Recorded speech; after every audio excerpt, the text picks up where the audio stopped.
उसी कंटिन्यूटी में अब नेक्स्ट हेडिंग डालिए। 11 का टॉपिक है ये आपका Ostwald dilution law.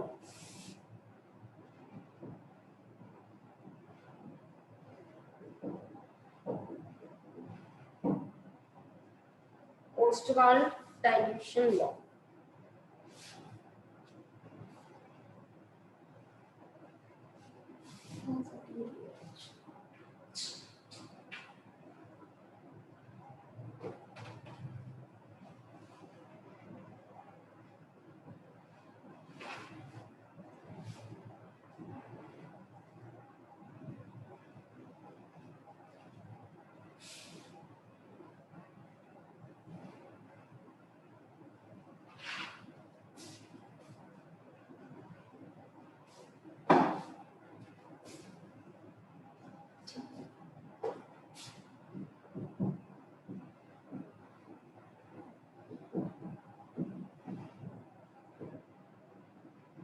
Ostwald dilution law.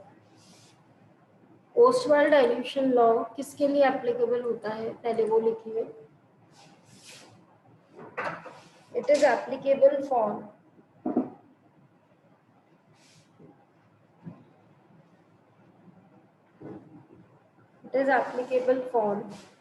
weak electrolyte.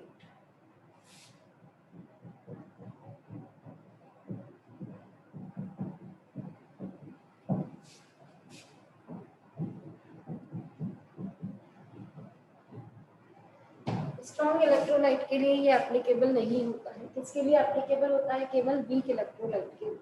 ठीक है। Consider a weak acid HA। एक वीक एसिड कंसीडर किया मैंने, क्या लिया वो? HA। बिकॉज वीक है तो हमने सीखा था कि वीक में हमेशा कैसा साइन लगाया जाता है? रिवर्सिबल। तो H प्लस और A माइनस। सपोज हमने पानी में डाला है तो ये इसके आयन्स हैं।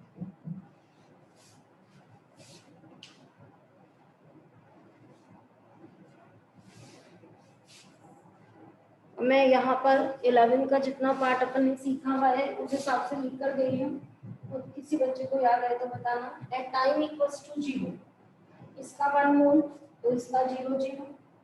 डिग्री ऑफ डिसोसिएशन अल्फा, तो 1 मोल से बनता है 1 मोल तो अल्फा से अल्फा, 1 से बनता है 1 तो अल्फा से अल्फा। मोल्स एट इक्विलिब्रियम, 1 था अल्फा टूट गया, 1 माइनस अल्फा अल्फा अल्फा। अब के फॉर्मूले में हम लोग मोल्स नहीं क्या पुट करते हैं? कॉन्सेंट्रेशन। तो हमें मोल्स की जगह पर यहाँ पर क्या चाहिए? कॉन्सेंट्रेशन।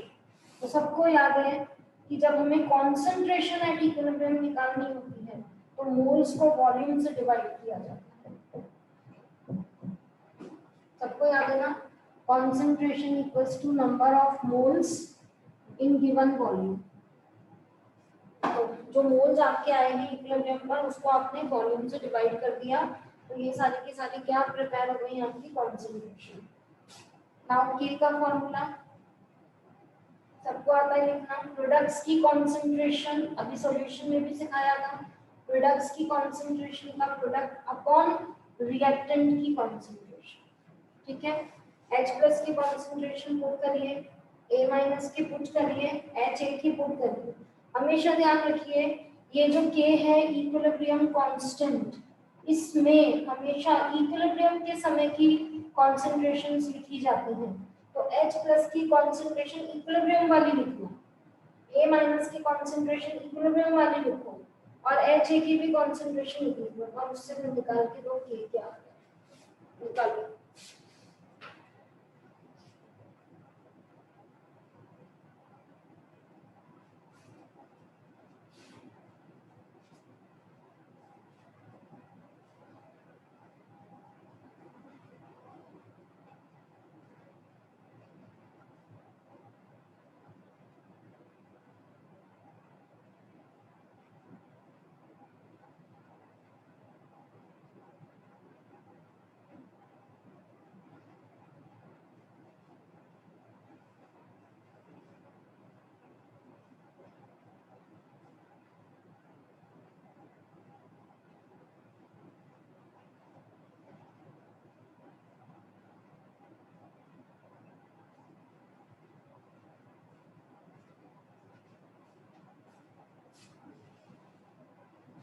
हेलो, कैसे setting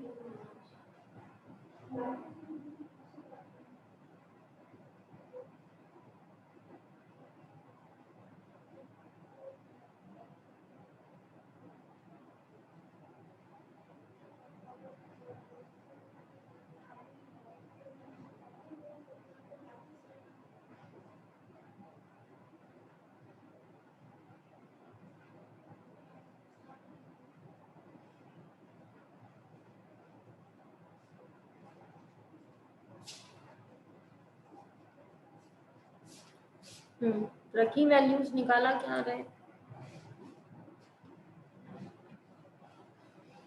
k equals to H plus की concentration alpha by B upon H A की concentration 1 minus alpha upon B के आ गया alpha square upon B square उल्टा कर दीजिए बी अपॉन 1 माइनस अल्फा एक बी से बी गया के आ गया alpha square upon 1 minus alpha into B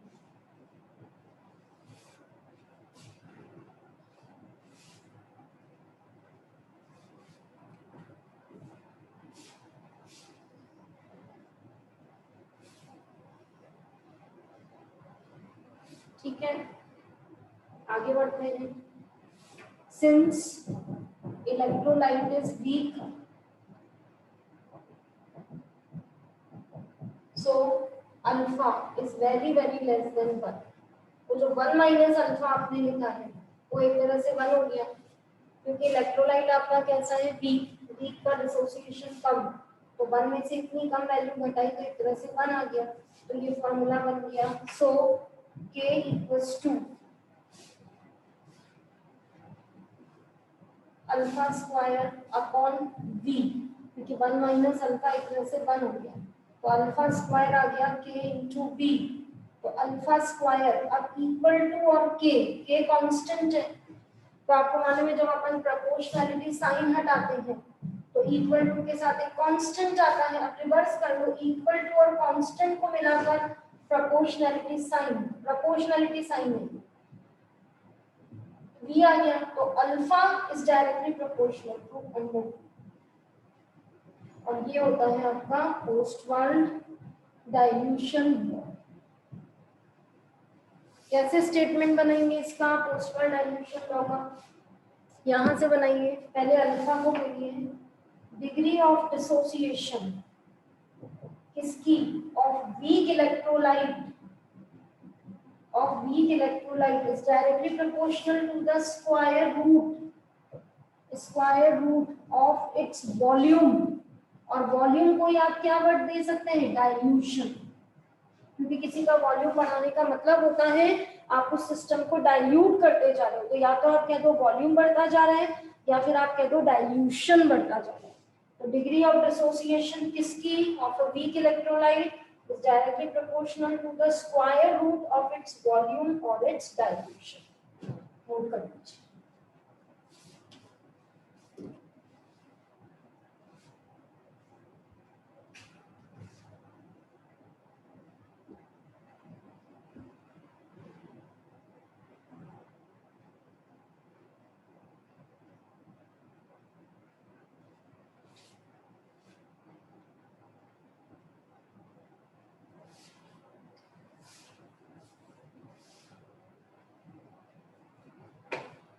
Degree of dissociation of a weak electrolyte is directly proportional to the square root of its dilution.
Ostwald dilution law का statement याद करिए सब लोग।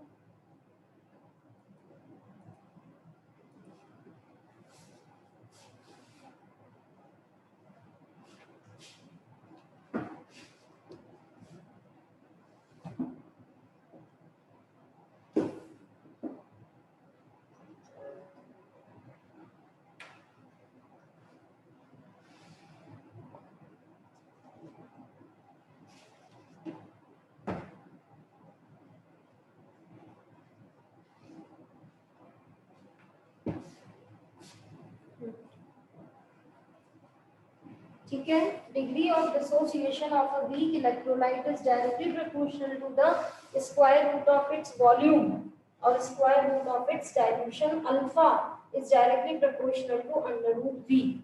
वी के दोनों नाम लिख दीजिए, वी को ही आप वॉल्यूम कह सकते हैं और वी को ही आप डाइल्यूट करना कह सकते हैं। और एक और पॉइंट नोट कर लीजिए, V is inversely proportional to C, V is inversely proportional to C. ठीक है, ओसवाल्ड डाइल्यूशन आपका तैयार है। अब अपना टॉपिक स्टार्ट करते हैं 12 का। ये 11th में था, लेकिन इसके बिना अपना 12 का टॉपिक नहीं हो सकता।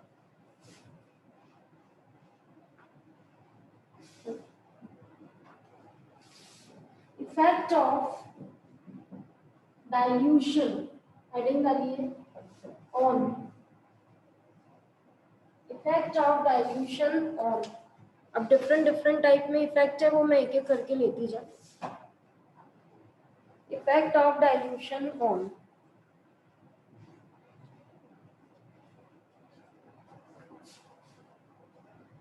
Number 1 conductance.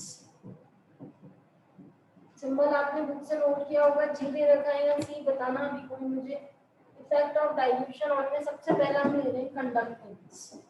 नंबर 2 लेंगे हम स्पेसिफिक कंडक्टेंस, जिसका सिंबल हमने काम में ले रखा है कप्पा। और नंबर 3 हम काम में लेंगे मोलर कंडक्टेंस। समझना, ये मोस्ट इंपॉर्टेंट टॉपिक में जाता है, जिसका सिंबल हमने ले रखा है लैम्डा एम। और उसके बाद एक एक्स्ट्रा हेडिंग बनाएंगे, जो एनसीईआरटी में से 3 मार्क का क्वेश्चन आने का चांस होता है। एनसीईआरटी के पूरे सिलेबस में से जो 3-4 क्वेश्चन आपके 3 मार्क्स के आते हैं, उनमें से ये वन ऑफ द क्वेश्चन होगा इफेक्ट ऑफ डाइल्यूशन। अभी आप सारे मत लिखना, on strong and weak electrolyte. एक वर्ड और ऐड करती हूँ, effect of dilution on conductance of strong and weak electrolyte. ठीक है, तो पहले कंडक्टेंस पे सीखेंगे, फिर स्पेसिफिक पे सीखेंगे, फिर मोलर पर सीखेंगे, और फिर अलग हेडिंग डालेंगे effect of dilution on conductance of. इस कंडक्टेंस के समय हम मोलर कंडक्टेंस की बात करेंगे और स्ट्रॉन्ग एंड वीक इलेक्ट्रोलाइट के लिए अलग अलग। अभी जनरल बात कर रहे हैं, फिर स्ट्रॉन्ग इलेक्ट्रोलाइट और वीक इलेक्ट्रोलाइट का आपस में डिस्कशन करेंगे कि डाइल्यूशन से क्या इफेक्ट होता है। ठीक है, तो सबसे पहले कंडक्टेंस टॉपिक लेंगे। ठीक है, कंडक्टेंस किसकी वजह से होती है वो बताइए। पहले कंडक्टेंस का कॉज सोचिए, उसके बाद ओस्टवाल्ड डाइल्यूशन लॉ सोचिए, आंसर आपके पास आ जाएगा। दोनों को मर्ज करोगे तो आंसर आपके पास आ जाएगा। What is effect of dilution on conductance, सोचिए, दोनों को ऐड करिए।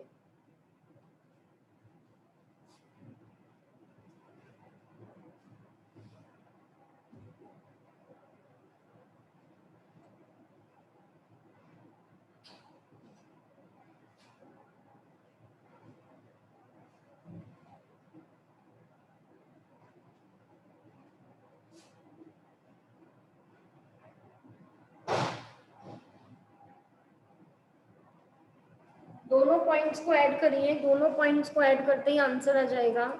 पहला ऐड करिए कंडक्टेंस का कॉज कौन है, और दूसरा ऐड करिए ओस्वाल्ड डाइल्यूशन लॉ क्या है। दोनों को ऐड करते ही आपका आंसर आ जाएगा। पहला बताइए कंडक्टेंस का कॉज क्या है, बोलो राशि, कॉज कौन है? Ma'am free ions. Free ions. और जैसे ही तुमने ओस्वाल्ड डाइल्यूशन लॉ पढ़ा, तुम्हें क्या मिला? Ma'am degree of dissociation directly proportional to the square root of its volume. और वॉल्यूम का ही दूसरा नाम क्या है? डाइल्यूशन। तो जैसे ही तुमने डाइल्यूशन बढ़ाया, अल्फा मैम बढ़ जाएगा। फ्री आयंस का नंबर, डिसोसिएशन बढ़ेगा तो फ्री आयंस का नंबर भी बढ़ जाएगा। वही कंडक्टेंस के लिए जिम्मेदार है, उनका नंबर बढ़ेगा तो कंडक्टेंस भी बढ़ जाएगा। ठीक है, तो अपने आप आंसर निकल जाएगा जब आप कॉस को पकड़ोगे और आपका ओस्वाल्ड डाइल्यूशन लॉ को सम अप करोगे तो आंसर आपके पास आ जाएगा। तो effect of dilution on conductance का आंसर लिखिए, as dilution increases according to Ostwald dilution law, है ना, as dilution increases according to Ostwald dilution law, alpha is directly proportional to under root v, comma, number of free ions increases। क्या कहा, number of free ions increases, free ions का number बढ़ा, मेरा इसमें साफ लिखा हुआ है, सो कंडक्टेंस इंक्रीजेस, इसलिए कंडक्टेंस इंक्रीज होना चालू हो जाएगा। जैसे जैसे आप डाइल्यूशन को बढ़ाओगे वैसे वैसे अल्फा बढ़ेगा, नो डाउट उतना नहीं बढ़ेगा पर बढ़ेगा तो सही, और अल्फा के बढ़ने से डिसोसिएशन बढ़ेगा, डिसोसिएशन के बढ़ने से फ्री आयंस का नंबर बढ़ेगा, और वो बढ़ेगा तो कंडक्टेंस बढ़ेगा। ठीक है, अब है स्पेसिफिक कंडक्टेंस। अब स्पेसिफिक कंडक्टेंस की कौन सी डेफिनेशन तुम्हें ध्यान में लेनी है, we know it is conductance of 1 centimetre cube of solution.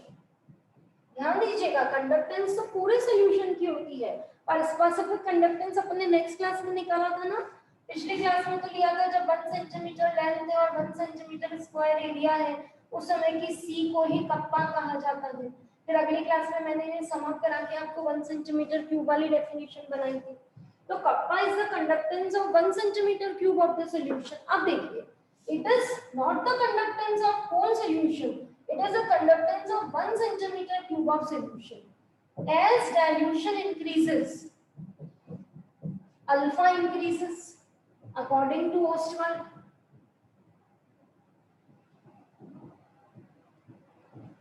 As dilution increases, alpha increases, so number of free ions increases, but कौन बताएगा, but so kappa decreases, कौन बता सकता है, but so kappa decreases on increasing dilution।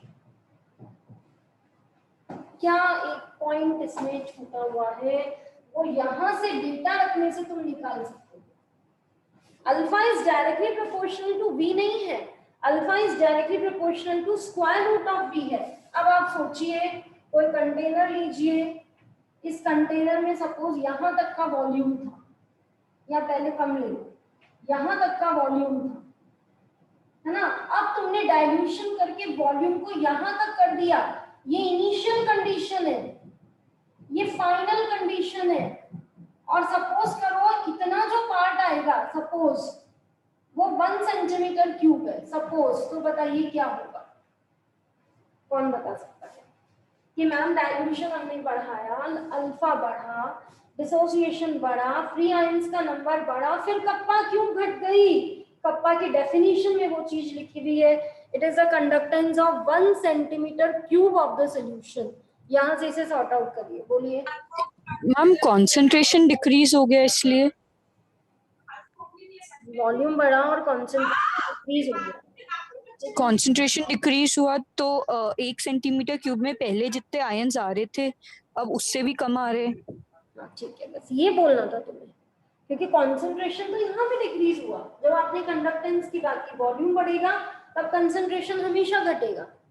1 centimetre cube की बात करते हैं, कोई वैल्यू ले लो, स्क्वायर रूट वगैरह लेना है उस हिसाब से वैल्यू ले लो।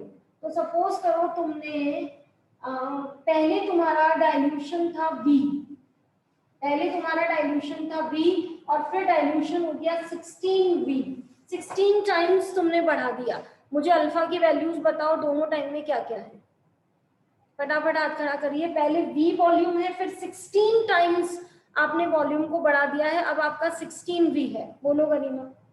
Good afternoon ma'am. Ma'am first case में तो अंडर रूट v हो जाएगा एंड सेकंड केस में 4v। Alpha is directly proportional to under root v है, तो alpha is directly proportional to कितना आया, एक तरह से 4v आया, सही है ना। अब मुझे ये बताओ कि तुमने वॉल्यूम कितना बढ़ाया? मैम 16 टाइम्स, और अल्फा कितना बढ़ा?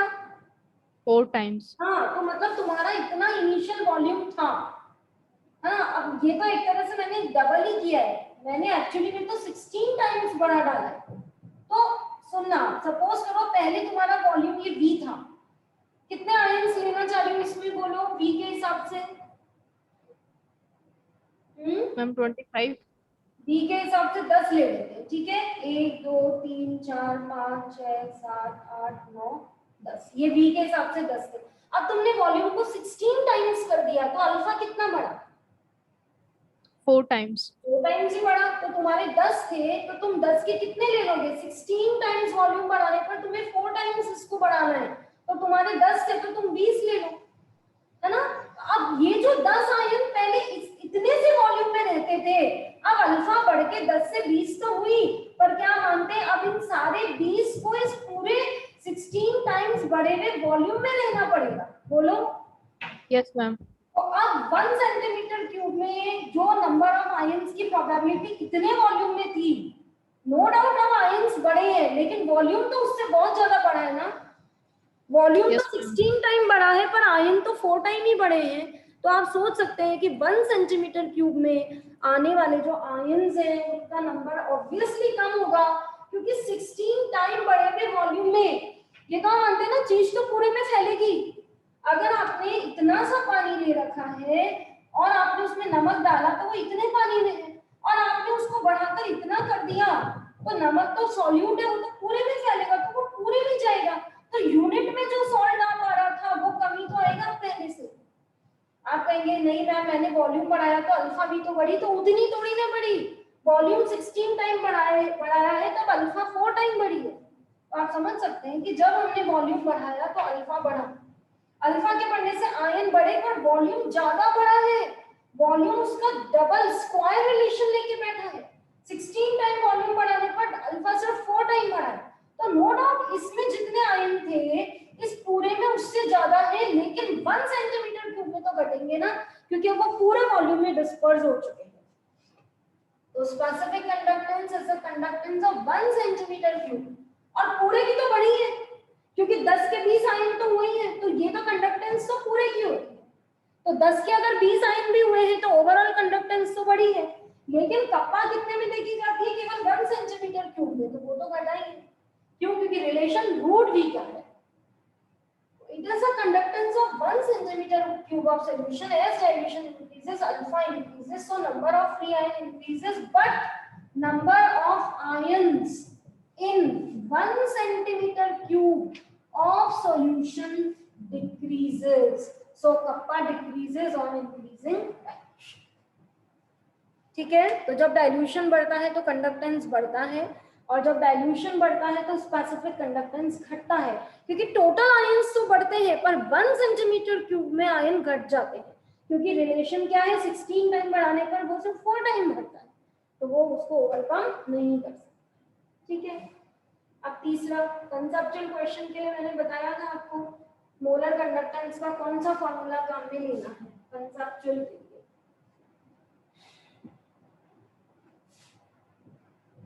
lambda m equals to kappa into volume in ml, है ना। कंसेप्चुअल के लिए मोलर कंडक्टेंस का ये फॉर्मूला आपको यूज करना है। अब आपने क्या बढ़ाया? डाइल्यूशन बढ़ाया। सुनना पहले, तो जब आपने डाइल्यूशन को बढ़ाया तो आपने V बढ़ाया,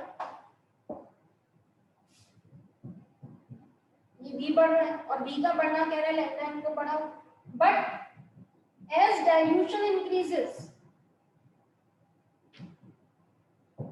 कप्पा decreases, अभी भी ऊपर पड़ता है, तो कप्पा का घटना कह रहा है, कप्पा का घटना कह रहा है कि लैम्डा m को कम करो।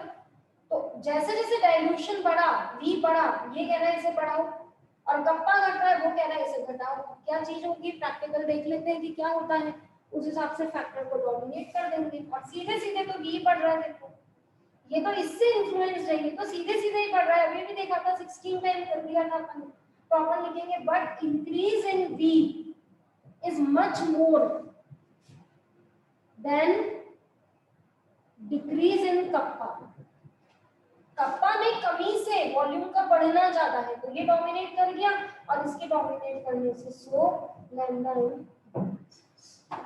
ठीक है, तो ध्यान रखिएगा तीनों पॉइंट्स।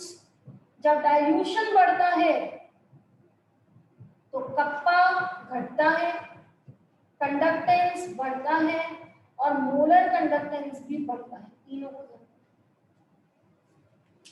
तीनों में कोई भी डाउट हो तो पूछ लीजिए, तीनों आपके सामने है। कंडक्टेंस बढ़ानी है क्योंकि टोटल नंबर ऑफ आयंस तो बढ़े ही हैं, कप्पा घटानी है क्योंकि 1 सेंटीमीटर क्यूब में घटे हैं, और मोलर कंडक्टेंस बढ़ानी है क्योंकि वॉल्यूम का बढ़ना ज्यादा है कप्पा के घटने से, तो वॉल्यूम के बढ़ने से फाइनली लैम्डा एम आपका बढ़ेगा। ठीक है,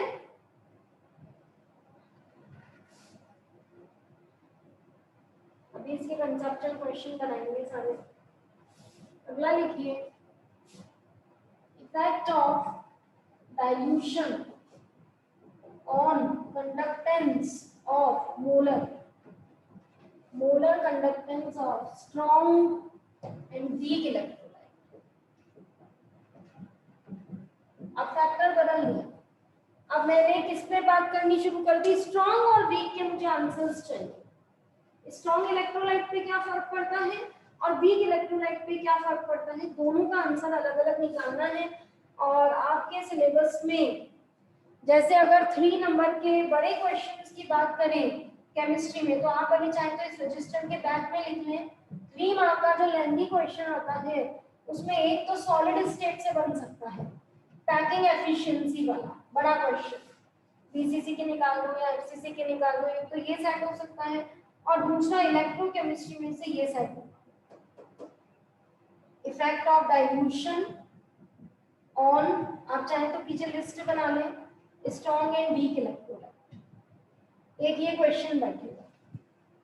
अगर मैं सॉल्यूशन में बात करूं तो कंसंट्रेशन टर्म्स, उसके बाद आपका weber pressure, relative loading, elevation in boiling point, depression in freezing point, osmotic pressure नहीं बैठता, उसमें कोई बड़ा नहीं आएगा।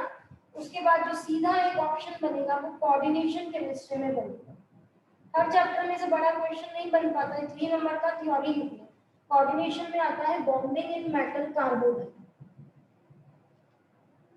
ठीक है, फिर ऑर्गेनिक में 2-3 क्वेश्चन बनते हैं, वो लिखवा दूंगी। 3 मार्क में बस इन्हीं की सेटिंग बनती है, बड़े क्वेश्चन। वो अलग बात है कि 3 में आप बन करके 3 लिख दो, उसकी तो कोई लिमिट ही नहीं है, वो तो हर चैप्टर में बैठती है। 3 का इकट्ठा एक क्वेश्चन। ठीक है, तो ये एक बॉक्स बना लो आप रजिस्टर में पीछे सरफेस केमिस्ट्री में भी नहीं बैठता है बड़ा क्वेश्चन, बी ब्लॉक में भी नहीं बैठता, कोऑर्डिनेशन और 1-2 बनते हैं ऑर्गेनिक। ठीक है, चलिए अब एक है स्ट्रॉन्ग इलेक्ट्रोलाइट, एक है वीक इलेक्ट्रोलाइट, और क्या पढ़ना है, इफेक्ट ऑफ डाइल्यूशन पढ़ना है।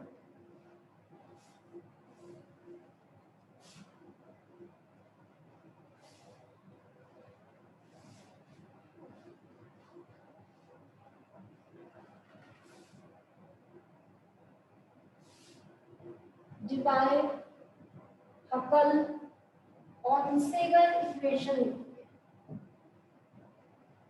डिवाइड, सबसे पहले डिवाइड इक्वेशन आती है, उसमें कुछ कमियां रह गई थी, फिर हकल जुड़े, फिर डिवाइड हकल इक्वेशन आती है, फिर मिलके कुछ कमियां रह गई थी, फिर डिवाइड हकल ऑनसेगर इक्वेशन आती है। हमें बीएससी में ये सारी पढ़ाई जाती हैं, आपको सीधे अभी डिवाइड हकल ऑनसेगर इक्वेशन लेना। ठीक है, लिखिए lambda M equals to lambda M 0 minus B root सी।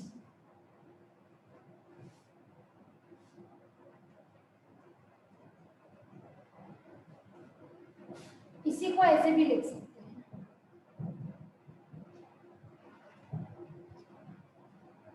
समझना ध्यान से क्या है।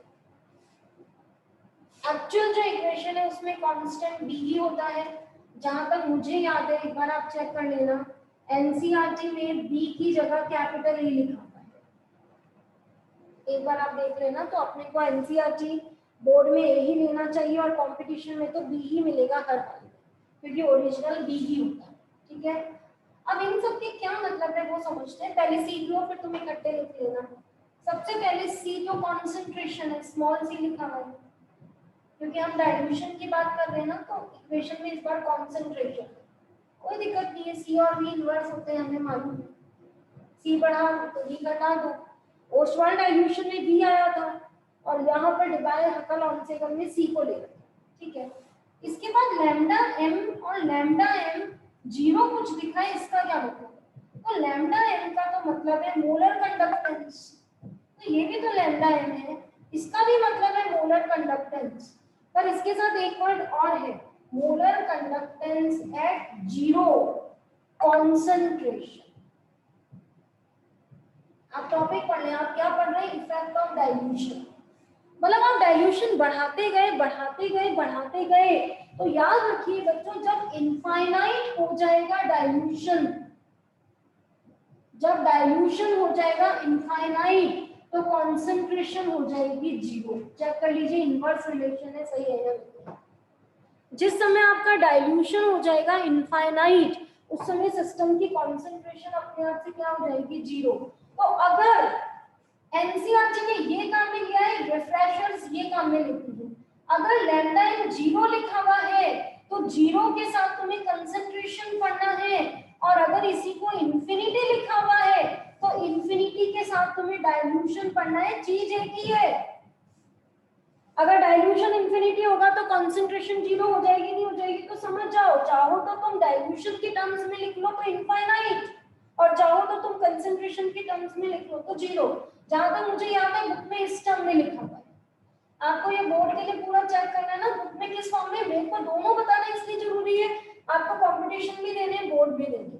तो ओरिजिनल कांस्टेंट बी है, शायद बुक में ए है, और ओरिजिनल लैम्डा इंफिनिटी है, और आपके बुक में शायद लैम्डा जीरो दे रखा है। आप कहेंगे मैम दो अलग अलग कैसे, मैंने कहा टर्म बदल लेना, अगर जीरो लिखा हुआ हो तो उसे पढ़ना जीरो कॉन्सेंट्रेशन, और इंफिनिटी लिखा हुआ हो तो पढ़ना इंफिनिटी डाइल्यूशन। इसका मतलब डिबाय हकल ऑनसेकल इक्वेशन में हम मोलर कंडक्टेंस की बात दो बार करेंगे, एक बार इनफाइनाइट पर करेंगे तो फिर जनरल का नाम भी लिख दो, तो लैम्डा एम का नाम लिख दो molar conductance at any concentration. तो ये हो गया molar conductance at zero concentration, या तो ये साइड बना लो फिर, या फिर ये लिख दो molar conductance at any dilution, ठीक है। और फिर ये दूसरा सेट बना लो लैम्डा एम इंफिनिटी, है ना, इसमें लिख देना molar conductance eight infinite dilution. ऐसे दो सेट बन सकते हैं, या तो ये सेट बनाना या ये, मिक्सिंग मत कर देना, या तो कंसंट्रेशन टर्म में बात करना या फिर डाइल्यूशन टर्म में बात करना, एक टर्म में तुम्हें बात करनी रहेगी, ठीक है। सी बता ही दिया, कंसंट्रेशन है, लैम्डा एम आपका किसी भी समय का, lambda M zero zero concentration या इनफाइनाइट डाइल्यूशन का, नीचे बी लिख लीजिए, मैं नीचे लिखूंगी आपको दिखेगा नहीं, आप लिख लीजिए इसी के नीचे B, B is a constant,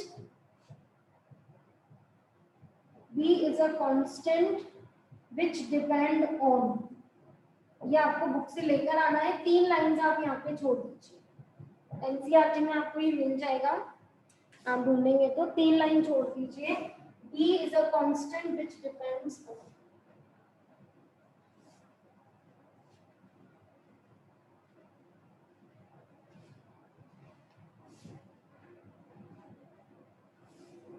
ठीक है, यहाँ तक हमने नोट कर लिया। अब इसके बाद में हमने ग्राफ बनाया, ग्राफ क्यों बनाया हमने,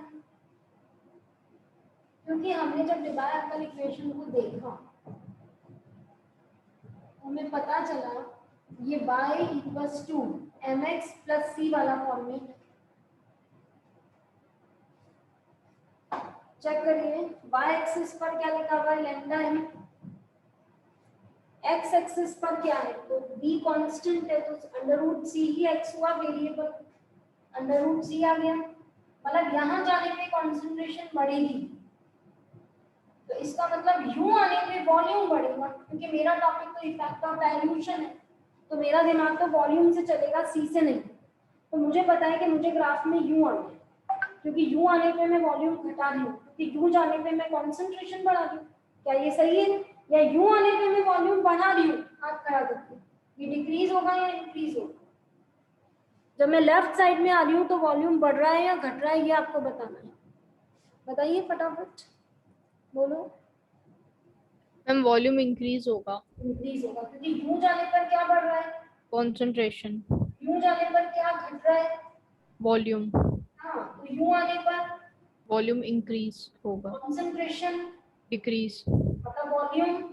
इंक्रीज, और हमें टॉपिक क्या पढ़ना है, effect of molar conduct, dilution and molar dilution, मतलब आप वॉल्यूम बढ़ा रहे हो या घटा रहे हो, इंक्रीज कर रहे हैं। इंक्रीज कर रहे हो, तो वो दिमाग मेरा वॉल्यूम बढ़ाने के टर्म्स में ही चलेगा, मेरे कंसेप्ट्स उसी टर्म्स में चलेंगे, तो मैं ग्राफिकली वैसे ही चलूँ ना जैसे मेरा दिमाग चल रहा है। आप इसे समझिए, ये y हो गया, ये c हो गया, इंटरसेप्ट, ये कांस्टेंट स्लोप हो जाएगा, और रूट c तुम्हारा x हो गया, तो यहाँ मैंने रूट c लिख दिया। अब सब जानते हैं रूट c लिखने का मतलब इस डायरेक्शन में कंसंट्रेशन बढ़ रहा है, पर मेरा दिमाग उधर नहीं चलेगा क्योंकि मैंने इफेक्ट ऑफ डाइल्यूशन डाला है हेडिंग, मतलब मेरी थ्योरी ऐसे बनेगी वॉल्यूम बढ़ाने पर ऐसा ऐसा हुआ, तो मैं ग्राफ में भी उधर ही विजन रखूँ ना, तो इधर जाने पर अगर कंसंट्रेशन बढ़ रही है तो इधर आने पे वॉल्यूम बढ़ेगा क्योंकि v और c इनवर्सली प्रोपोर्शनल होते हैं। तो ध्यान रखना, तुम ग्राफ को ऐसे स्टडी करोगे, तुम ग्राफ को ऐसे स्टडी करोगे, तुम लगातार डाइल्यूशन बढ़ाओगे, तुम लगातार वॉल्यूम को बढ़ाओगे, तो तुम्हारा ऑब्जर्वेशन इधर रखना कि इधर आने पे क्या हो रहा है, उधर जाने पे मत रखना क्योंकि उधर तो वॉल्यूम घट रहा है और तुम डाइल्यूशन बढ़ा रहे हो। अभी किया था ना पीछे कि इतना था और मैंने इतना कर दिया, मैं डाइल्यूशन में सोच रही हूँ, तो मैं ग्राफिकली भी वैसे ही देखना प्रेफर करूंगी। ठीक है, अब लैब में गए, प्रैक्टिकल किया, एक बीकर में स्ट्रॉन्ग इलेक्ट्रोलाइट ले लिया NaCl या KCl ले लो, और दूसरे में वीक इलेक्ट्रोलाइट ले लिया एसिटिक एसिड, लगातार कॉन्सेंट्रेशन को बदलते गए, पानी मिलाकर वॉल्यूम बढ़ाते गए और लैम्डा एम को रीडिंग लेते गए। अब जो पॉइंट्स आए उनसे ग्राफ कैसा आता है वो ऑब्जर्व करना है ना। KCl के केस में ग्राफ ऐसा आता है,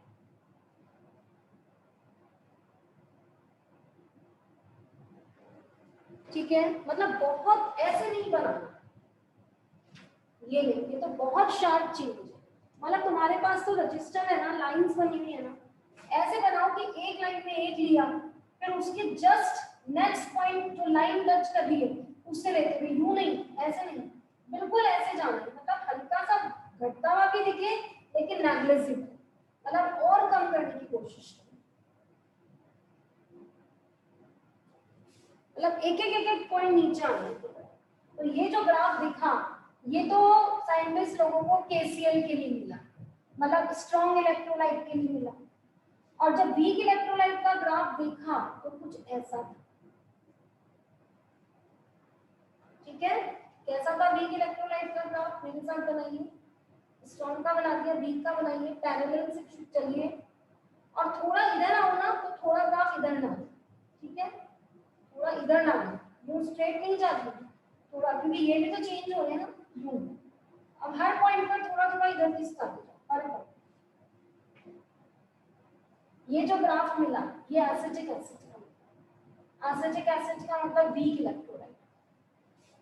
अब एक बार तो बोर्ड में ये क्वेश्चन था कि ग्राफ बने बनाए दे दिए थे और कहा था right 3 conclusions from this graph, और कई बार ग्राफ ड्रॉ करा लेते हैं, मतलब इन्वर्स हो जाता है, कभी ग्राफ बनवा लेते हैं, कभी ग्राफ देख के कंक्लूजन पूछ लेते हैं। ठीक है, तो अब हम अपने कंक्लूजन वाले पॉइंट पर आते हैं।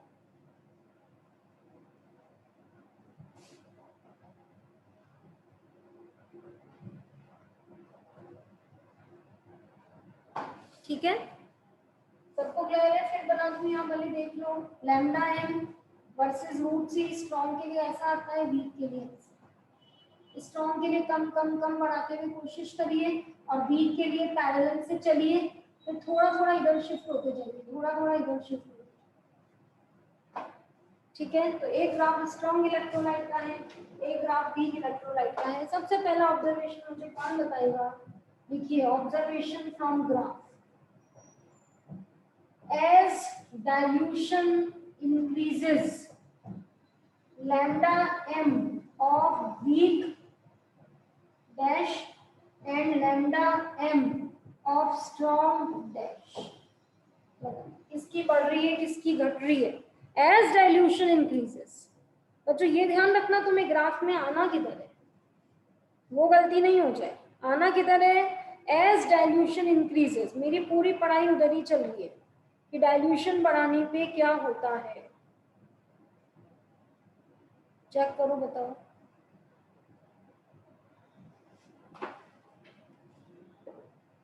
ऐसे आना है, एज डाइल्यूशन इंक्रीजेस, और ये भी लैम्डा है। करिए फटाफट सब ग्राफ को ऑब्जर्व।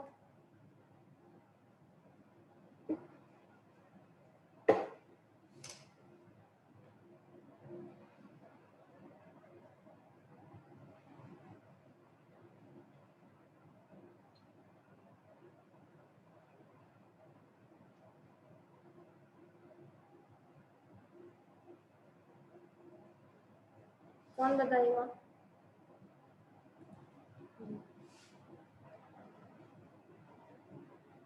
आयुष बताओ।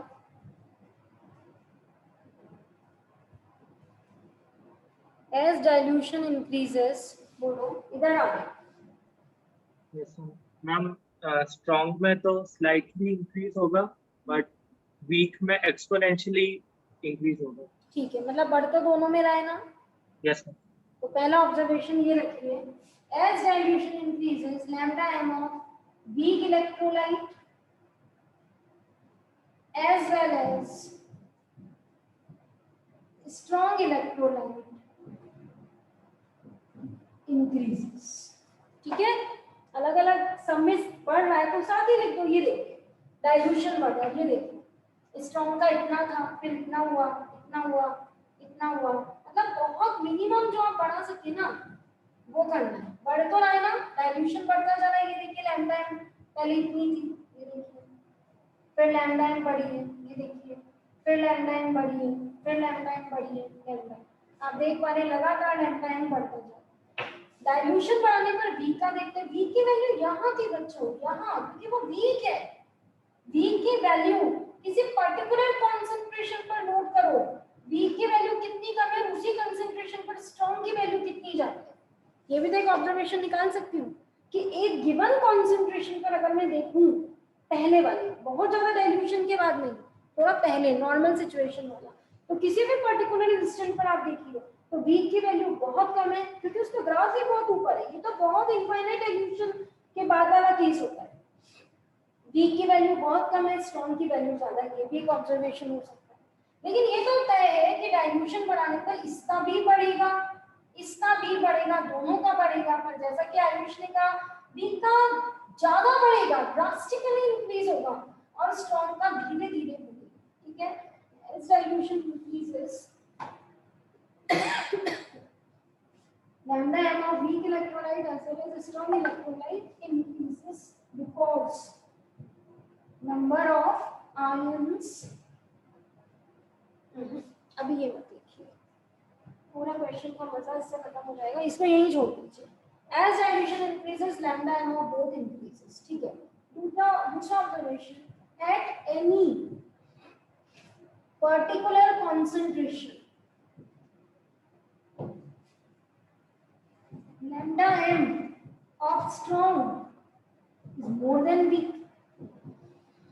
सही है, पर्टिकुलर किसी सी पर मैंने जब देखा तो स्ट्रॉन्ग का लैम्डा एम बहुत ज्यादा था वीक वाले से। ठीक है, अब तीसरा ऑब्जर्वेशन का समझ, क्या as dilution increases lambda m of weak electrolyte increases to much more extent, bracket में ड्रास्टिकली,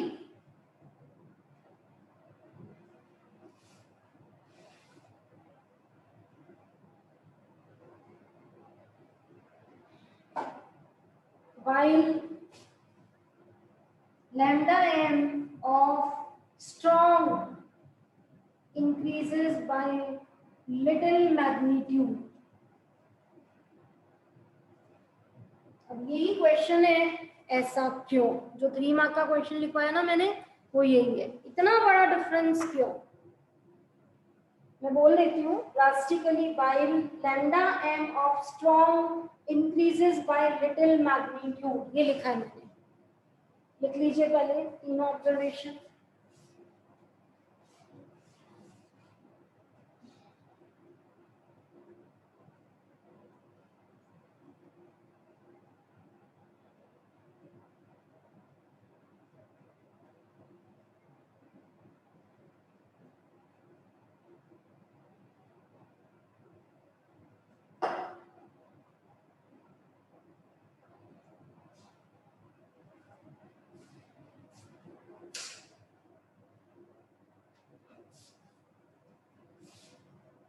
स्ट्रॉन्ग का भी बड़ा, वीक का भी बड़ा, पर वीक का ज्यादा क्यों बड़ा? तो क्वेश्चन उठता है कंडक्टेंस के लिए रिस्पॉन्सिबल कौन थे? कंडक्टेंस के लिए रिस्पॉन्सिबल थे आयंस। क्या आपको याद है, मैंने उस दिन आपको बताया था NaCl का क्रिस्टल किससे मिलकर बना है और एसिटिक एसिड में क्या है? किसी को याद है? NaCl की जगह आज KCl ले लो। क्या आपको याद है इन दोनों की बॉन्डिंग में, इन दोनों की क्रिस्टल लेटाइस में क्या डिफरेंस है? ये हमने उस क्लास में डिस्कस किया था। दोनों की बॉन्डिंग में, दोनों की क्रिस्टल लेटाइस में क्या फर्क है आर्या? मैम KCl K+ और Cl- आयन से बना है। और मैंने आपको एक लाइन भी बोली थी कि यहाँ पर अगर अपन इनको पानी में डालें तो हम क्या नहीं बढ़ा सकते? तो मैम हम ये जस्ट सेपरेट होंगे, डिसोसिएट होंगे, नंबर ऑफ आयंस नहीं बढ़ा नहीं सकते। बढ़ा सकते। अगर KCl के क्रिस्टल में 50 K+ थे और 50 Cl- थे तो तुम पानी में डालोगे तो तुम्हें 50-50 ही तो मिलेंगे दोनों के। आपको Yes, ma'am. 49 नहीं मिल सकता, आपको 51 नहीं मिल सकता, क्योंकि जो लेटाइस के अंदर नंबर है वही नंबर रहेगा। लेकिन एसिटिक एसिड वो मैम मॉलिक्यूल से बना है और जब हम डिसोसिएट करते हैं तब आयंस फॉर्म होते हैं। एसिटिक एसिड एक कोवलेंट कंपाउंड है, इसमें O और H के बीच में पोलैरिटी का डिफरेंस है, फिर उस डिफरेंस की वजह से O शेयर पेयर लेता है, फिर H+ बन के निकलता है। जैसे जैसे रिएक्शन होती जाती है, डिसोसिएशन होता है, आयोनाइजेशन होता है और आयंस फर्निश होते हैं। वर्ड का डिफरेंस देखना जो तुम्हें जेई नीट में मिलेगा असर्शन रीजन में, strong electrolyte is already made up of ion. आप सिर्फ आयंस में फिर क्या बना रहे हो जो कंडक्टेंस बढ़ रही है? जरा सोच के बताओ।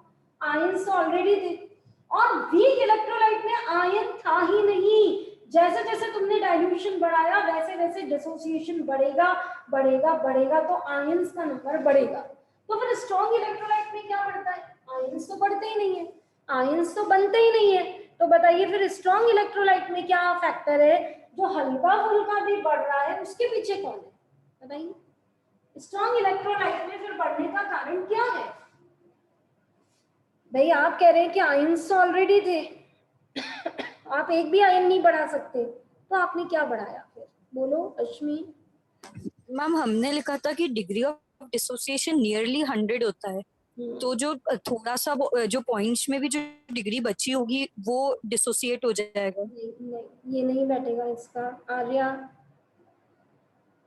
मैम स्ट्रॉन्ग के लिए मेरा भी यही था। ठीक है, अमनदीप से आ जाएगा सही आंसर। बोलो अमनदीप, फिर क्या बढ़ता है स्ट्रॉन्ग में? मोबिलिटी इंक्रीज होती है। मोबिलिटी ऑफ आयंस बढ़ती है, मोबिलिटी। अब आप सोच के देखिए। अच्छा, आप ये सब प्रैक्टिकल कैसे करोगे वो तो आपको मालूम है ना। जैसे आपने NaCl लिया, उसे पानी में मिलाया है ना, फिर आपने 2 इलेक्ट्रोड लगाकर बैटरी वगैरह लगाई, यही तो होगा मूवमेंट इनका। जो अगला टॉपिक हम पढ़ेंगे इलेक्ट्रोकेमिस्ट्री का, इलेक्ट्रोलाइसिस, वहीं पे तो होगा ये सारा। तो अब एक तुम सोचो कि तुमने बहुत ही गाढ़ा सॉल्यूशन NaCl का बना के रख दिया। अब तुमने NaCl को पानी में तो डाल दिया, लेकिन तुमने गाढ़ा बना दिया। तो अब तुम समझ सकते हो कि Na+ और Cl- काफी नजदीक है, तो वो दोनों प्लस माइनस वाला अट्रैक्शन फील कर सकते हैं। मतलब Na+ का कैथोड पर जाना, Cl- का एनोड पर जाना थोड़ा सा हिंडर्ड होगा, क्योंकि ये बहुत गाढ़ा है। और यही आप इसे पतला कर दीजिए, डाइल्यूशन कर दीजिए। Na+ और Cl- का नंबर तो गाढ़े में भी उतना ही है, पतले में भी उतना ही है, लेकिन जैसे आपने इसे पतला किया, बताओ आयन दूर दूर हो गए नहीं हो गए? और जैसे आयन दूर दूर हो गए तो प्लस का माइनस से, माइनस का प्लस से अट्रैक्शन घटेगा, मतलब उनकी क्या बढ़ेगी? मोबिलिटी। सीबीएसई का एग्जाम आपका चल रहा है, टीचर कॉपी चेक कर रहा है, सिर्फ एक बार ढूंढ रहा है वो मोबिलिटी लिखा है क्या स्ट्रॉन्ग के आंसर में, इसी के मार्क्स हैं सारे। Strong electrolyte is already made up of ions, we can not increase a single ion by adding it into water. जो क्रिस्टल में होगा वही तो मिलेगा, क्रिस्टल से ज्यादा कहां से ले आओगे? तो क्रिस्टल में जितने आयंस थे मिलने तो तुम्हें उतने ही है। तो अगर तुम्हारा सोल्यूशन गाढ़ा होता है तो वो अपोजिट आयन क्लोज होते हैं तो मोबिलिटी कम रहती है, और जैसे जैसे आप उसको डाइल्यूट करते जाते हो तो आयंस दूर हो जाते हैं, नंबर नहीं बढ़ता है, दूर हो जाते हैं, और दूर होने से आराम से वो मूव कर सकते हैं on applying the electric field. तो स्ट्रॉन्ग का आंसर में क्या लिखूंगी? Strong electrolyte is already made up of ions. When we increase the dilution, inter-ionic attractions decreases, mobility of the ions increases, and the conductance increases. इसी को मैं और अच्छा भी कर सकती हूँ, 2-3 और अच्छे टर्म्स भी अपन इसमें ऐड कर सकते हैं, तो उधर ही चलते हैं। सपोज करें NaCl, प्राची बोलो बेटा। यस मैम, वो आंसर के लिए खड़ा था हाथ। वो इंटर आयनिक अट्रैक्शन कम हो जाएगा दोनों आयंस के बीच में, तो मोबिलिटी बढ़ जाएगी, यही बोला। बिल्कुल बिल्कुल। और इंटर आयनिक अट्रैक्शन के अलावा हम 2 वर्ड्स और यहाँ पर यूज करते हैं। मैंने ये बीकर लिया, इस बीकर में आपने NaCl डाल रखा है, NaCl आपने इसमें डाल रखा है, और सॉल्वेंट बॉटल मत मानो, बॉटल मानने से क्या तुम्हें चीज समझ नहीं आएगी, तुम अल्कोहल मानो। सपोज करो, मेरी बात को समझो, बॉटल होंगी तो तुम्हें इतना अच्छे से समझ नहीं आएगा। सपोज करो अल्कोहल सॉल्वेंट था, ठीक है। अब मैंने इलेक्ट्रोड्स लगा दिए और अपोजिट इलेक्ट्रोड की तरफ जाना ही तो कंडक्टेंस है ना। तो अभी मेरा ये सोल्यूशन गाढ़ा था, जब ये सोल्यूशन गाढ़ा था तो गाढ़ा होने में पहला पॉइंट Na+ और Cl- काफी नजदीक थे, तो Na+ जा रहा था तो Cl- पीछे से उसको पुश कर रहा था, Cl पुल कर रहा था, और Cl- जा रहा था तो Na+ उसको ड्रैग टू बैक कर रहा था, तो इनका जाना बड़ा मुश्किल हो रहा था। इसी को अभी हमने इंटर आयोनिक अट्रैक्शन नाम दिया, इसी को मैं दूसरा नाम दे रही हूँ solute solute attraction.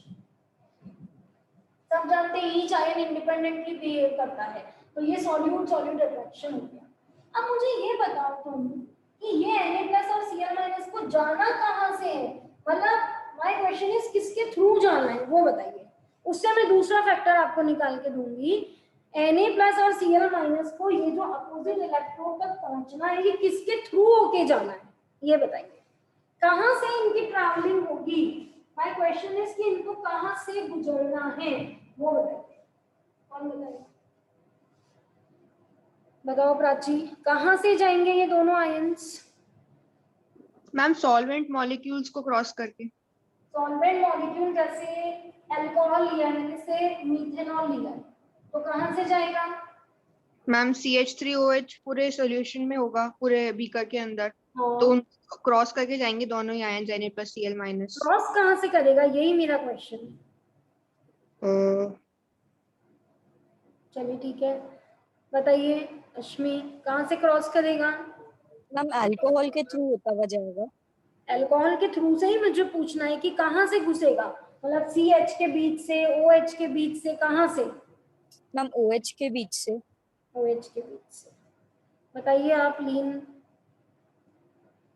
Ma'am solute solvent bonds बनाते हुए। कहाँ से गुजरेगा ये बताना है आपको। मैम OH एंड CH के बीच में से। बोलो। मैम R ग्रुप के थ्रू।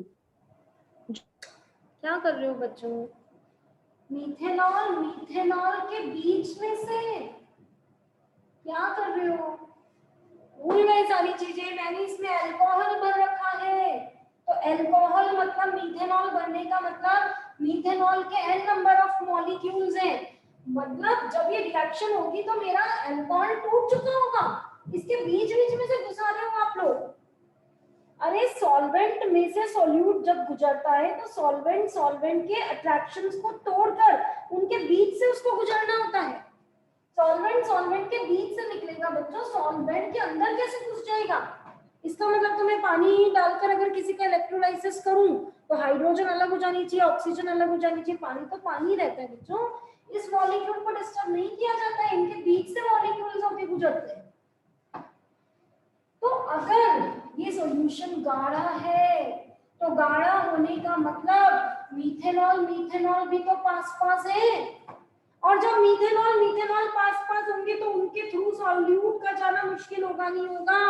मतलब दूसरी प्रॉब्लम आ गई, सॉल्वेंट सॉल्वेंट अट्रैक्शन। अगर सिस्टम में सॉल्वेंट गाढ़ा है तो गाढ़ा होने का सॉल्यूशन गाढ़ा है तो ये मॉलिक्यूल पास पास होंगे, और पास पास होंगे तो फिर आयंस का इनमें से जाना मुश्किल हो जाएगा। मतलब ये भी वन ऑफ द फैक्टर। अब तीसरा फैक्टर हम सभी जानते हैं कि जैसे ही NaCl को आप किसी भी सॉल्वेंट में डालोगे पोलर, तो ये आयंस में टूट जाता है, और आयंस को चारों तरफ से सॉल्वेंट के मॉलिक्यूल एसोसिएट कर लेते हैं। कितने बच्चे समझ पा रहे हैं कि जितने ज्यादा सॉल्वेंट आते जाएंगे इसका साइज बड़ा होता जाएगा, और अगर साइज किसी का बड़ा होता है तो उसके मूवमेंट में दिक्कत आती है, उसकी ट्रैवलिंग उसकी मोबिलिटी में दिक्कत आती है। तो तीसरी प्रॉब्लम जो बनी वो बनी सॉल्यूट सॉल्वेंट अट्रैक्शन। बोलो, एक एक पॉइंट आपको करके बता रही हूँ, प्लीज समझने की कोशिश करना। स्ट्रॉन्ग इलेक्ट्रोलाइट में जब एक आयन अपोजिट इलेक्ट्रोड की तरफ जाता है तो तीन वहां पर अट्रैक्शन अपना रोल प्ले करते हैं। नंबर 1, जब कैटायन जाता है तो एनायन उसे खींचता है, सॉल्यूट सॉल्यूट।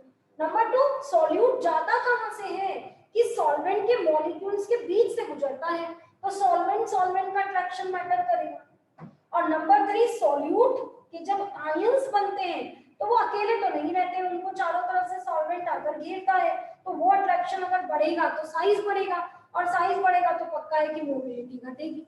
तो तीन चीजें काम कर रही हैं। अब कौन दिमाग लगाएगा? As dilution increases. बोलो, तीन फैक्टर्स तुम्हारे सामने हैं। अब डाइल्यूशन बढ़ा दो और सोचो, सोचना कि मैंने अल्कोहल क्यों लिया था, मैंने पानी क्यों नहीं लिया था एज अ सॉल्वेंट। सोचो, अब अल्कोहल लिया हुआ है और अब तुमने डाइल्यूशन बढ़ाया, बोलो इन सारे अट्रैक्शंस का क्या होगा? अगर ये सारे अट्रैक्शन घटेंगे तो मोबिलिटी बढ़ेगी, और मोबिलिटी बढ़ेगी तो ये भी कंडक्टेंस बढ़ेगी। बोलिए, बताइए, जैसे जैसे तुम पानी मिलाते जाओगे एक एक अट्रैक्शन की बात समझते जाओ। पिक्चर बनाओ दिमाग में, पहले कम यहाँ तक का लेवल था, इसमें अल्कोहल में NaCl डिसॉल्व था, अब तुमने इसमें खूब सारा पानी मिला दिया, अब पानी को ला रही हूँ पिक्चर में, डाइल्यूशन कर रही हूँ। बोलो, अब पानी को तुम मिलाओगे तो तुम ज्यादा बेहतर समझ सकते हो सिस्टम को, बजाय कि मैं NaCl को पानी में ही मिलाऊंगी। ये तो जानते हो ना, डाइल्यूट करने के लिए अपन उसमें पानी एक्सेस में मिलाएंगे। बताओ, हाँ अक्षत राठी, बोलो क्या होगा?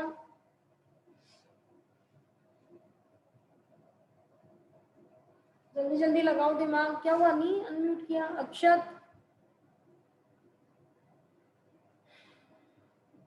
चलो कोई बात नहीं, बताओ बेटा अश्विनी।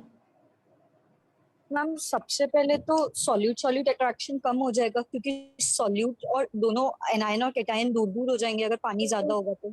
इसमें मैंने खूब सारा वाटर मिला दिया, वाटर मिलाते मैंने सिस्टम को डाइल्यूट कर दिया, डाइल्यूशन कर दिया, तो अब मैं समझ सकती हूँ जो लेवल यहाँ तक था वो लेवल यहाँ तक हो गया। आयंस उतने ही जितने पहले थे, तो आयंस अब ज्यादा में फैल गए तो इंटर आयनिक अट्रैक्शन कम हो गए। दूसरा बताइए मैम, सॉल्वेंट सॉल्वेंट अगर बहुत डाइल्यूट है तो सॉल्वेंट सॉल्वेंट भी दूर दूर हो जाएंगे। बिल्कुल, सॉल्वेंट सॉल्वेंट अट्रैक्शन भी कम हो गया, क्योंकि बहुत सारा वाटर आ चुका है, तो अल्कोहल अल्कोहल के बीच का बॉन्ड वीक हो जाएगा। तीसरा, मैम तीसरा नहीं आया, सोच के देखो, अगर आप डाइल्यूशन बढ़ाओगे, आपने इसमें वाटर भी मिला दिया है, तो ये चांस घटेगा नहीं। Ion dipole attraction, solute solvent attraction का चांस घटेगा नहीं। पहले सोचिए, गाढ़ा था, इतने में NaCl थे, इतने में अल्कोहल थे, अब आपका सिस्टम डाइल्यूट हो गया। जब सिस्टम डाइल्यूट हो गया तो अल्कोहल अल्कोहल अल्कोहल के बॉन्ड वीक हो चुके हैं, वो दूर दूर है, बीच बीच में वाटर आ चुका है, तो Na+ का वाटर से सराउंड होने का, सॉरी अल्कोहल से सराउंड होने का चांस घटेगा नहीं घटेगा? मतलब ये अट्रैक्शन भी घटा।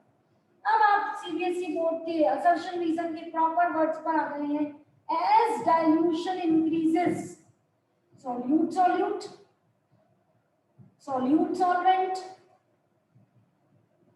और तीसरा solvent solvent, attraction decreases, Na को Cl नहीं खींच रहा, अल्कोहल अल्कोहल का बॉन्ड भी वीक हो चुका है तो बड़ी आसानी से आयंस ट्रैवल करके निकलेंगे, और सॉल्यूट और सॉल्वेंट का अट्रैक्शन भी अब कम हो गया है क्योंकि डाइल्यूट हो चुका है, अल्कोहल की और Na+ की मिलने की प्रोबेबिलिटीज घट चुकी हैं, इसलिए इनका ये सॉल्वेशन कम होगा, इनका साइज इतना बड़ा बड़ा नहीं होगा, और साइज बड़ा बड़ा नहीं होगा तो मूव करना इनके लिए आसान रहेगा। तो इन सब वजह से आप लिख देंगे mobility of the ion increases, और जब मोबिलिटी बढ़ती है तो कंडक्टेंस बढ़ती ही बढ़ती है, तो कंडक्टेंस बढ़ी, आयन एक भी नहीं बढ़ा, सिर्फ क्या बढ़ी, मोबिलिटी बढ़ी।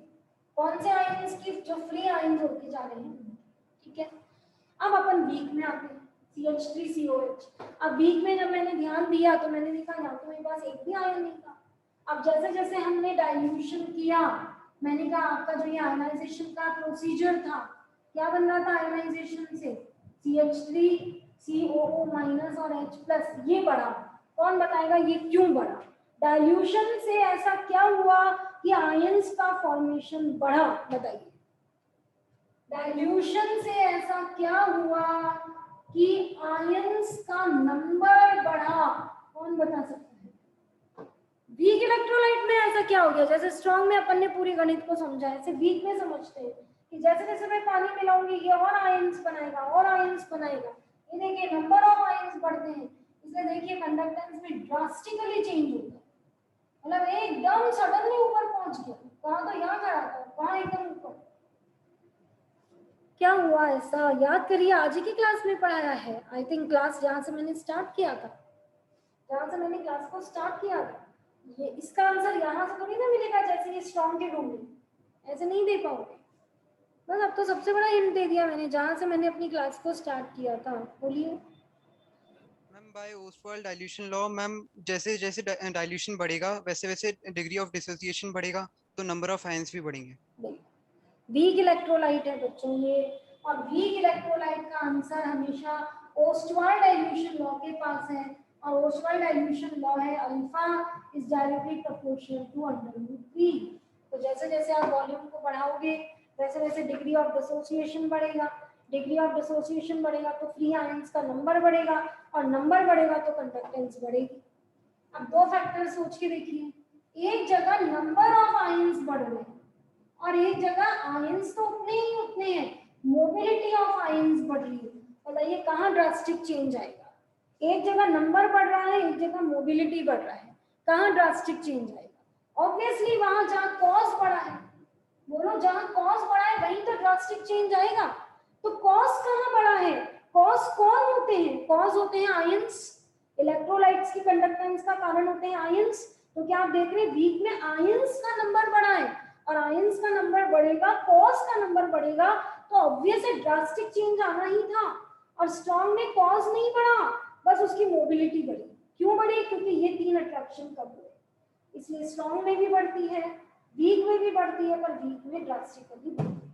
ठीक है, लिखिए थर्ड वाले पॉइंट में लिखना, as dilution increases lambda m of weak electrolyte increases to much more extent drastically, while lambda m of strong electrolyte increases by little magnitude। लिखिए आंसर because, अब दो अलग अलग पैराग्राफ बनाना, यही मेन टॉपिक है, इसी के लिए मेन ये पढ़ाया जाता है। बिकॉज क्या फर्क रहा दोनों के अंदर वो अपने को लिखना है। Because in strong electrolyte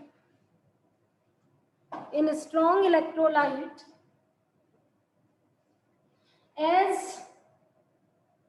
dilution increases, strong में NaCl को ले लो दिमाग में, in strong electrolyte as dilution increases, comma solute और solute के बीच में डैश लगा देना, solute comma solvent comma solvent।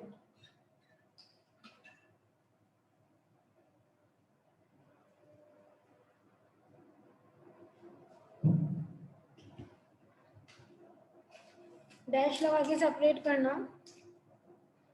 In a strong electrolyte, as dilution increases, solute dash comma solvent बीच में dash comma solvent attractions decreases.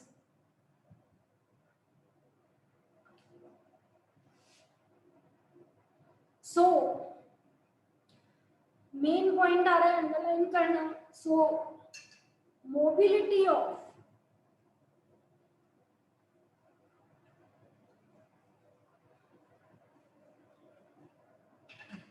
free ions increases. Main point, underline it.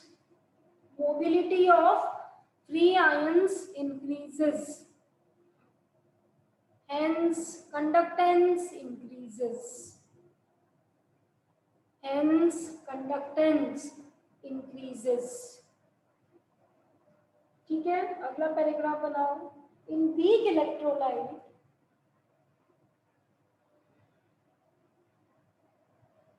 electrolyte, as dilution increases, degree of dissociation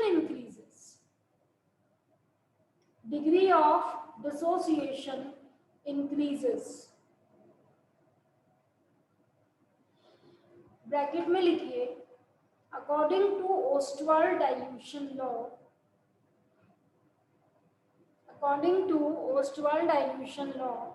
alpha is directly proportional to under root b.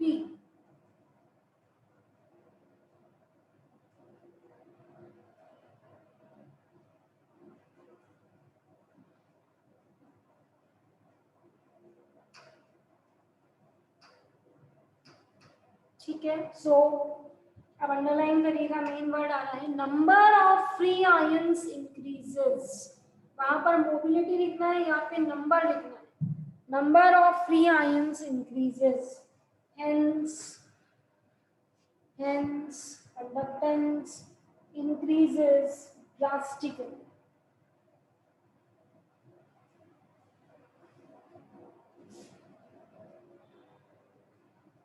नीचे अलग से एक line में लिख दें. In weak electrolyte,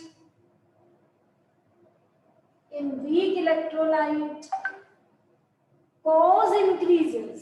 Cause, तो किसी चीज का cause ही बढ़ेगा तो इफेक्ट तो आना ही है ना स्ट्रॉन्ग वहां पे. In weak electrolyte, cause increases, so effect increases drastically. है ना. कॉज अगर आप बढ़ाओगे तो इफेक्ट तो आना ही.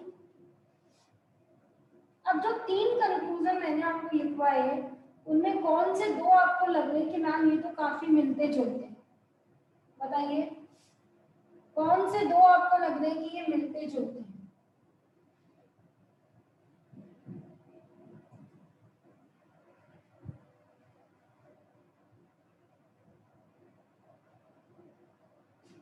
तो ये वाला ग्राफ तुमने KCl का बना रखा है और ये ग्राफ तुमने एसिटिक एसिड का बना रखा है. हाँ, कौन से 2 पॉइंट्स लगभग मिलते हुए लग रहे हैं? बोलो मैम. फर्स्ट और थर्ड. फर्स्ट पढ़िए क्या लिखा है. मैम की both increases as dilution increases, lambda m of weak electrolyte as well as strong electrolyte increases. ठीक है. ये फर्स्ट था है ना. और थर्ड में कैसे शुरू किया है अपन ने? As dilution increases, lambda m of weak electrolyte increases to much more extent.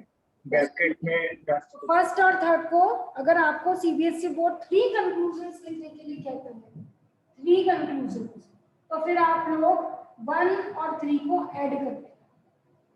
है ना. क्यों कह रही हूँ ऐसा? क्योंकि एक कंक्लूजन अभी और बाकी है और 3 के नाम से बहुत बार आता है. तो फिर बच्चों को मेरा सजेशन होता है 1 और 3 को ऐड कर देना. ऐसा मत करना कि ये जो नेक्स्ट बता रही हूँ उसे कैंसिल कर दो तुम. तो 1 और 3 को ऐड कर देना. As dilution increases, conductance of both strong and weak electrolyte increases, but in weak it increases to much more extent because so. और दूसरा आपका हुई क्या है, एक पर्टिकुलर पर वीक का कम होता है, स्ट्रॉन्ग का ज्यादा. तीसरा सीखिए, ठीक है। तीसरा सीखिए, कहां पर आप लैम्डा एम जीरो या लैम्डा एम इंफिनिटी को ग्राफिकली निकाल सकते हो। चेक करिए, लैम्डा एम जीरो याद है ना, जीरो कंसेंट्रेशन पर मोलर कंडक्टेंस, ये दो लिखिएगा, zero concentration, I think this is root C zero, ये रहा रूट सी जीरो, किसमें ग्राफिकली सी जीरो पर लैम्डा एम आ सकती है, क्योंकि लैम्डा एम जीरो का नाम याद है ना, molar conductance when concentration is zero, molar conductance when concentration is zero. ये देखिए केसीएल का ग्राफ, स्ट्रॉन्ग इलेक्ट्रोलाइट का ग्राफ ऐसे चल रहा है, ये रूट सी चल रहा है, मुझे रूट सी जीरो पर निकालना है, तो ये रहा रूट सी जीरो, तो अगर मैं इसको यहाँ एक्सट्रापोलेट कर लूं तो बताइए ये वैल्यू आ गई नहीं आ गई, और ऑब्वियसली ये वैल्यू लैम्डा एम जीरो है केसीएल के लिए। लेकिन क्या आप देख पा रहे हैं कि वीक इलेक्ट्रोलाइट का ग्राफ वाई एक्सिस के पैरेलल हो चुका है और अभी लगातार ऐसे ही रहेगा, मतलब ये जो ग्राफ है इसको मैं रूट से इक्वल टू जीरो तक एक्सटेंड नहीं कर सकती, मतलब ग्राफिकली क्या निकाला जा सकता है और क्या नहीं, कौन बताएगा? ग्राफिकली क्या निकाला जा पा रहा है और क्या नहीं, बताइए कौन बताएगा? अदिति भारद्वाज, ग्राफिकली क्या निकाला जा रहा है? Ma'am graphically lambda am not निकाल सकते हैं किसके लिए?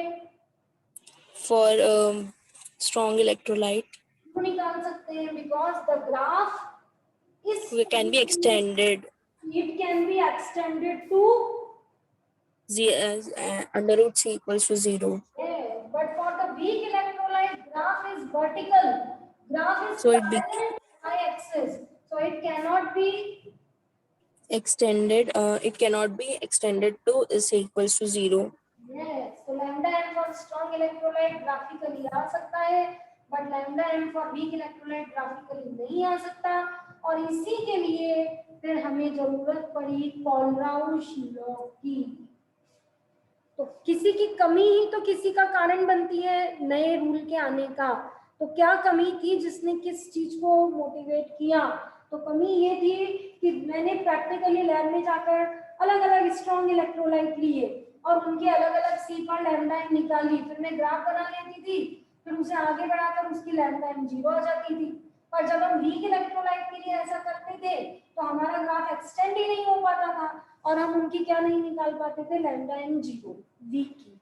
इसके लिए फिर कोलराउश नाम के साइंटिस्ट आए और फिर उनका पढ़ना होता है हमें कोलराउश लॉ, ठीक है। तो थर्ड कंक्लूजन लिखिए ग्राफ का, फोर्थ लिख दीजिए, लेकिन मैं चाहूंगी आप अभी मिक्स कर दो क्योंकि फिर आप कंफ्यूज हो जाओगे, फिर आप ऊपर के 1 2 3 लिख जाओगे, इसको छोड़ दोगे, ये भी बहुत इंपॉर्टेंट है। 1 और 3 को एक कर लो, 1 और 3 को एक करके 2 लिख देना, वो 1 हो जाएगा और ये 3 हो जाएगा, ठीक है। लिखिए lambda M zero for strong electrolyte, lambda m zero for strong electrolyte can be determined, lambda m zero for strong electrolyte can be determined graphically, can be determined graphically by extrapolating क्या? the graph, by extrapolating किसको? the graph कहां तक? to root c equals to 0। क्या conclusion है graph को देख के कि भाई ग्राफ में स्ट्रॉन्ग की तो ऐसी ग्राफ बन रही है कि उसे मैं रूट c इक्वल्स टू 0 तक बढ़ाकर, अब मुझे यहाँ सारी वैल्यूज लिखी हुई हो तो मैं आराम से लैम्डा एम जीरो का डेटा दे सकती हूँ। क्या कंक्लूजन निकाला? Lambda M zero for strong electrolyte can be determined graphically by extending the graph to root C equals to 0, but for weak electrolyte के लिए ऐसा पॉसिबल नहीं हो पा रहा है, क्यों? but for weak electrolyte graph is parallel to y axis, graph y axis के पैरेलल चल रहा है, graph is parallel to y axis, so cannot be extrapolated to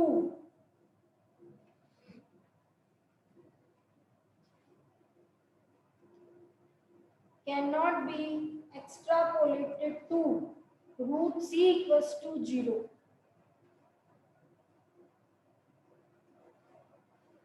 Cannot be extrapolated to root c equals to 0 means for weak electrolyte we can't determine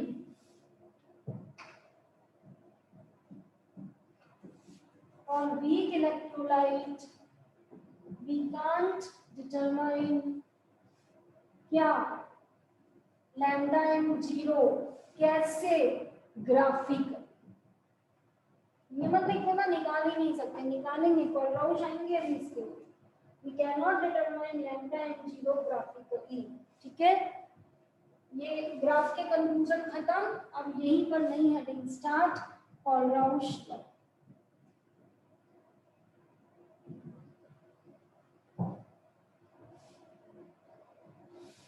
is used to calculate, formula बनेगा इसमें तो calculate होगा lambda m0 for weak electrolyte, लेकिन but can be used for strong also, strong में भी काम आ जाएगा, can be used for strong also. और बहुत सिंपल है, कुछ भी नहीं है। मुझे ये बताइए, अगर एसिटिक एसिड एक कंडक्टर है वीक इलेक्ट्रोलाइट होते हुए भी, तो किसकी वजह से? इसमें जो आयंस बनते हैं उनकी वजह से। तो अगर आपको एसिटिक एसिड की मोलर कंडक्टेंस चाहिए तो एसिटिक एसिड की देखो एक्सप्रेशन सीखना, अगर तुम्हें एसिटिक एसिड की मोलर कंडक्टेंस इनफाइनाइट डाइल्यूशन में चाहिए, तरीका देखिए, lambda m molar conductance 0 concentration पर एसिटिक एसिड की अगर आपको चाहिए, तो किसी भी इलेक्ट्रोलाइट की कंडक्टेंस का कारण उसके आयंस होते हैं, तो उसके दोनों आयंस की कंडक्टेंस इनफाइनाइट डाइल्यूशन पर ले आइए और उनको जोड़ दीजिए, वही तो उसकी वैल्यू होगी, क्योंकि उसकी कंडक्टेंस के लिए उसके आयंस ही तो जिम्मेदार है। तो ये तो पूरा कंपाउंड है, तो इसके लिए तो वर्ड आ जाता है मोलर कंडक्टेंस, और ये एक एक आयंस है तो इनके लिए वर्ड आ जाता है आयोनिक कंडक्टेंस।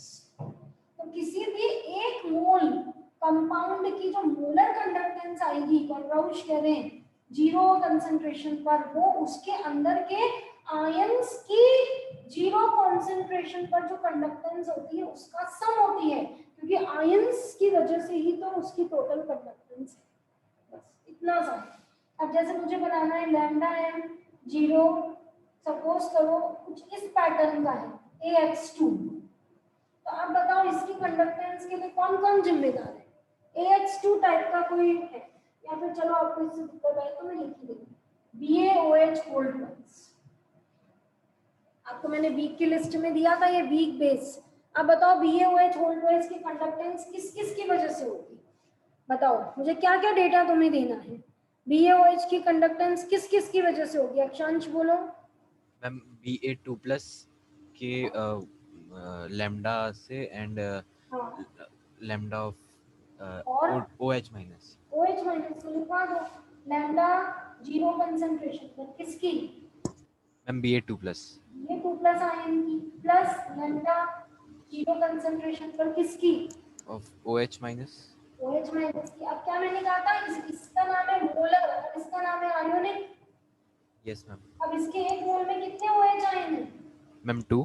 तो इसके एक मोल में OH 2 टाइम्स लोगे ना उस वैल्यू को। Okay, yes ma'am yes ma'am. तो बेरियम का आयन तो एक है, तो एक बेरियम आयन की कंडक्टेंस ले आओ, लिस्ट मिलती है हमें, सारे आयंस की कंडक्टेंस इनफाइनाइट डाइल्यूशन पे निकली हुई तैयार है। तो या तो एक बेरियम आयन की कंडक्टेंस ले आओ, या तो नहीं उसी की लानी है, और OH आयन की ले आओ और उसकी वैल्यू को 2 से इंटू करके जोड़ना, क्योंकि एक बेरियम हाइड्रोक्साइड में 2 OH आ रहे हैं। तो बस इतना सा आप ध्यान रखें तो ये कोलराउश के न्यूमेरिकल्स आपके तैयार। आयन की कंडक्टेंसेस आपको गिवन होंगी और उनको ऐड और इनटू करके, इनटू किससे करना है, नंबर से, और ऐड दोनों को करना है। आप ये फॉर्मूले बना सकते हो। ठीक है, करते हैं इसकी प्रैक्टिस।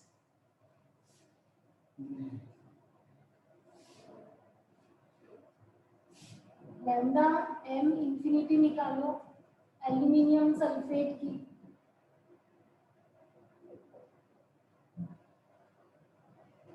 मैंने कहा ना अप्लाई तो दोनों पे हो जाएगा, स्ट्रॉन्ग पे भी हो जाएगा। बनाया वीक के लिए गया, अप्लाई दोनों पे हो जाएगा।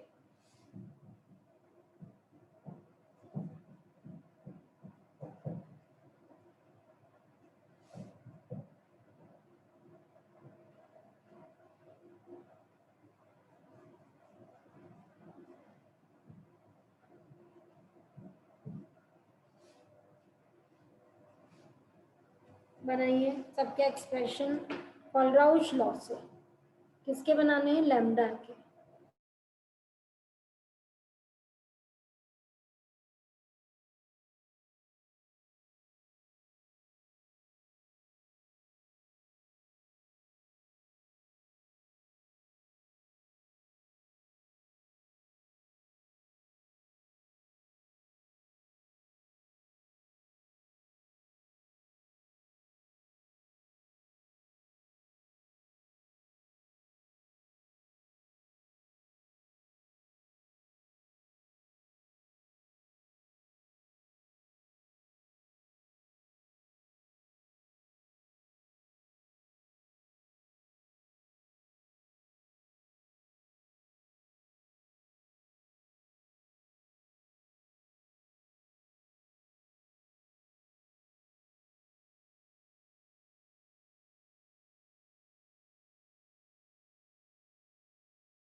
हाँ बच्चों, हो गया?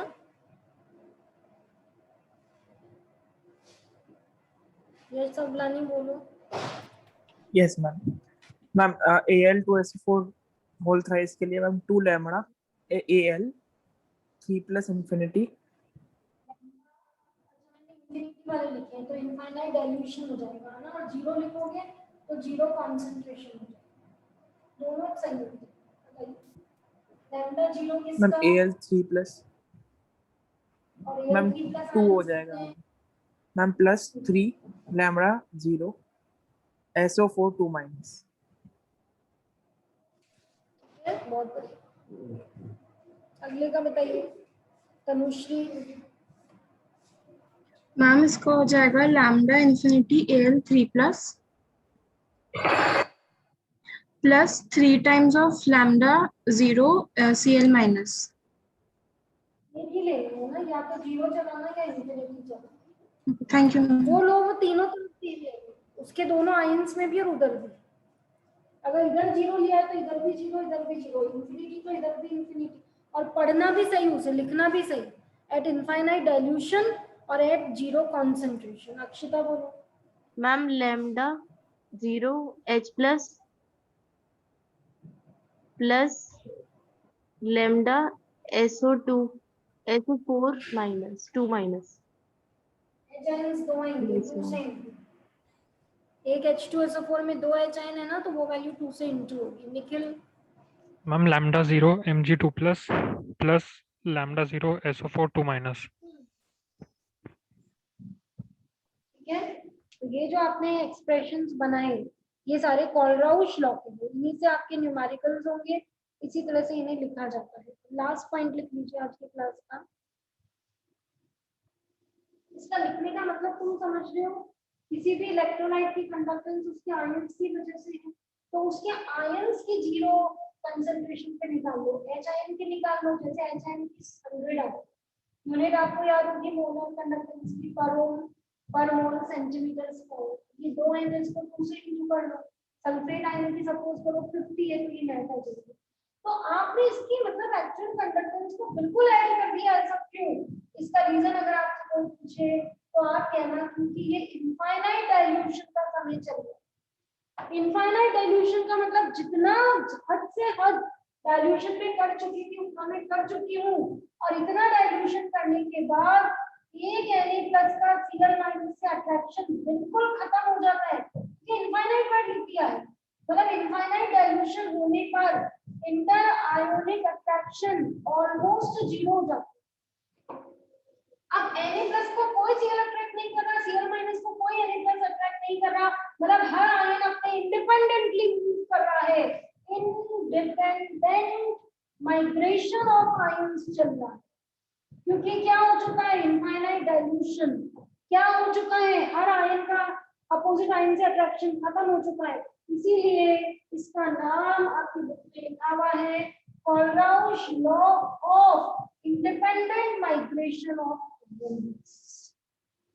लिखिए, at infinite dilution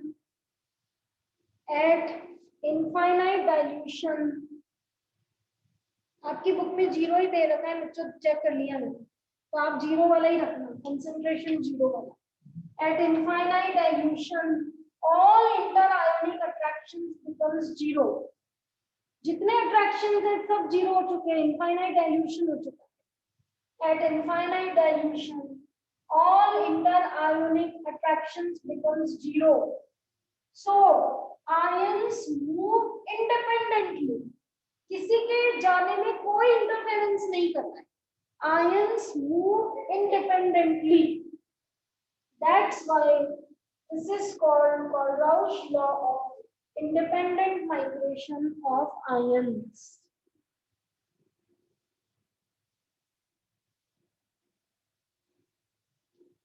That's why this is called Rausch law of independent migration of ions.